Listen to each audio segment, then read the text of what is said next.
आज ठाणे महानगरपालिकेच्या सेवेत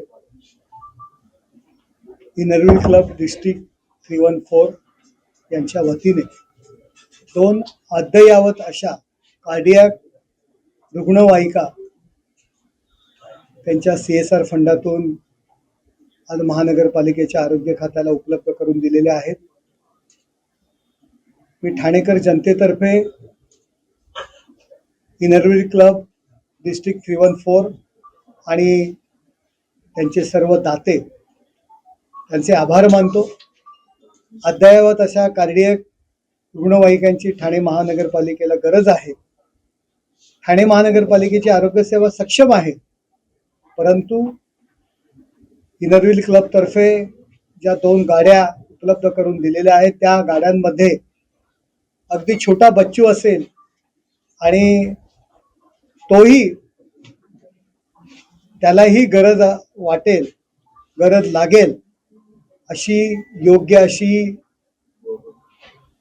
टेक्निकल यंत्रणा ही सुद्धा त्या रुग्णवाहिकांमध्ये उपलब्ध करून दिलेली आहे आणि आजपासून त्या ठाणे महानगरपालिकेच्या सेवेमध्ये रुजू झालेल्या आहेत.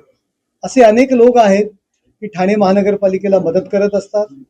ही मंडळी जेव्हा माझ्या संपर्कात आली, त्यांची काही कामं घेऊन आली, त्यावेळी मी ठाणे महानगरपालिकेच्या आरोग्य विभागाला मदत करण्याची त्यांना विनंती केली आणि या 2 अद्ययावत रुग्णवाहिका आज ठाणे महापालिकेकरता उपलब्ध झालेल्या आहेत. ठाणे महानगरपालिका आणि ठाणेकर जनतेतर्फे मी त्यांचे आभार मानतो. उपरोधिक टीका जी आहे ती गणेश नाईकांनी केलेली आहे, याबद्दल काय सांगाल? कारण मागील अनेक दिवसांपासून शीतयुद्ध जे आहे ते गणेश नाईकांनी शिरूरमध्ये चालू. ठाण्यामध्ये आजच आम्ही अद्ययावत रुग्णवाहिका कार्डियक ॲम्ब्युलन्सची आज व्यवस्था केलेली आहे. कदाचित नवी मुंबईत गरज वाटली तर आम्ही तात्काळ नवी मुंबई करता आम्ही पाठवून देऊ.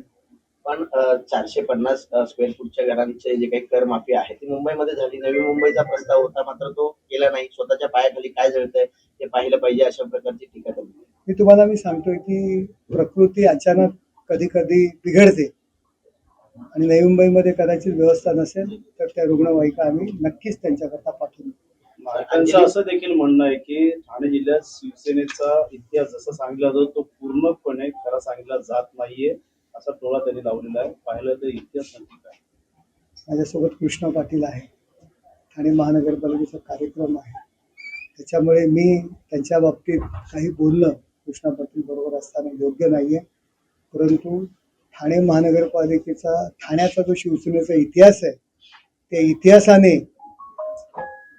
नाईकांचा पराभव केलेला आहे हे सुद्धा त्यांनी विसरू नये.